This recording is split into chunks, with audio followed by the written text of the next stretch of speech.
একজন ইমাম সাহেবের মেয়েকে অপহরণ করা হয়েছে বলে তার বাবা দাবি করছে।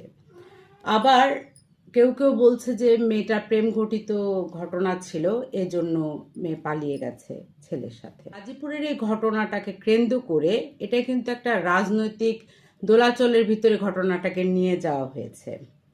একটা অপহরণ বলেন বা প্রেমের কথা বলেন বা বিয়ের কথা বলেন, যেটাই আপনি বলেন, এই ঘটনাটাকে মোড় ঘুরিয়ে জামাত রাজনৈতিকভাবে এই ঘটনাটাকে ব্যবহারের জন্য চেষ্টা করছে। এখন আমাদের প্রশ্ন হলো, মেয়ের দ্বিতীয় দফা যখন বয়ান নেওয়া হচ্ছিল তখন মেয়ে বলছিল যে অমুকের বাসায় ছিলাম, অমুক অমুক ছিল, মানে যেই ছেলেটা মেয়েটাকে অপহরণ করেছিল সেই ছেলের বন্ধুদের নাম মেয়েটা কিভাবে জানলো? তার মানে সম্পর্কটা অনেক দীর্ঘদিনের ছিল।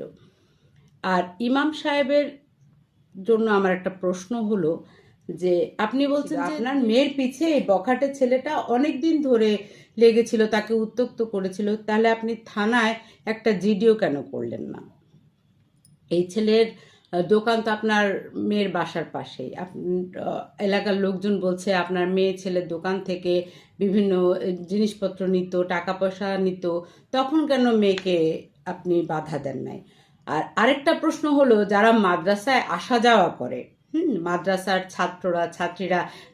ছাত্রীরা তো আপাদমস্তক বোরকা পরে, তাদেরকে দেখার তো কোনো সুযোগ নাই। ওই মেয়ে কালো না ওই মেয়ে ফর্সা না ওই মেয়ে দেখতে কেমন, ওর অবয়ব কেমন, এটা দেখার তো সুযোগ নেই। তাহলে এত মেয়ে থাকতে এই ছেলেটা এই মেয়েটাকে কি দেখে, কিভাবে দেখে তার প্রতি আসক্ত হলো, সেটা আমরা জানতে চাই। তাহলে মেয়েটাকে সে কোথায় দেখেছিল?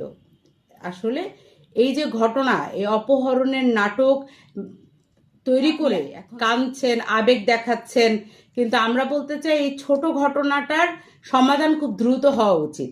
এলাকায় জানতে চাইলে ছেলের বাসার আশেপাশে, মেয়ের বাসার আশেপাশে খোঁজ লাগালে, সিসিটিভি ফুটেজ থেকে খোঁজ লাগালে পেয়ে যাওয়া যাবে। এই এত ছোট ঘটনাটাকে রাজনৈতিক ইস্যু হিসেবে